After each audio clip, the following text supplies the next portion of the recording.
প্রত্যেক মঞ্চে কেউ আদা দিছে যে ধানের শীষ যে নিয়ে আসি তার নির্বাচন তার আগে পরেও তো বলছে জনগণ যাকে চাইবে তাকে সেটা হ্যাঁ জনগণ কাকে চাচ্ছে জনগণ চাইছে দাও না না দাও চাইনি তাহলে দিল না কেন হাইকমান্ড দিল না কেন দিল না কেন সেটা আপনারা ভালো জানেন সে নিয়ে আসলে সে ধানের শীষ নিয়ে আসতো আমরা তার নির্বাচন করতাম আপনারা এত পাগল হইছেন কারণ 17 বছর আমরা কি করে পাগল হনু পাগল এই জন্য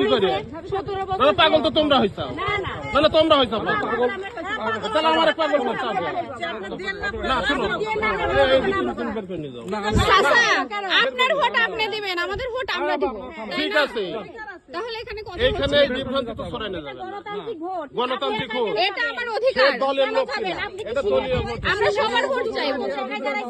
এটা আমাদের অধিকার আমরা তো চাইতে পারি ভোট যাবে না এগুলো না করে আপনারা চলে না আমরা তো যাব না আমরা তো ভোট চাইতে আসছি ডাকেন আপনি সমস্যা না তো কষ্ট মানুষ ধানের শীষের পক্ষ থেকে কেন বলবেন চলে যাবেন না না না ধানের শীষের পক্ষে আমরা তো বিপক্ষে না আমরা ধানের শীষের পক্ষে আমরা কিছু করছি কাকা কাকা না হয়তো ওই ধানের শীষের লোক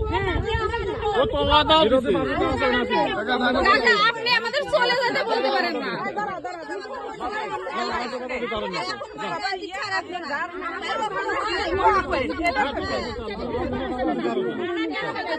আমারে বলার আমরা বললাম এইটুকু কারণ এখানে ধানের শীষের লোক ধানের শীষ ডালে এই একজন একজন করে বলো একজন কেন বলবেন যে ভোট করে চলে যাও কেন বলবেন না না আমি আমার এদিকে ঢুকতে দিচ্ছি কেন 17 বছর পরিশ্রম করতে দাউদার ভাই এখন বড় ইচ্ছা একজন চাই আমরা কেন মানি আপনি নেতা কি হচ্ছে কেন বলবেন আমাদের তো চাকরি দিলেন না আপনি কেন আমাদের কেন বললেন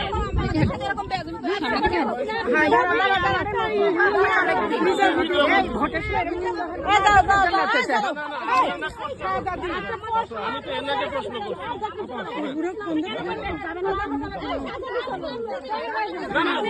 না ভোট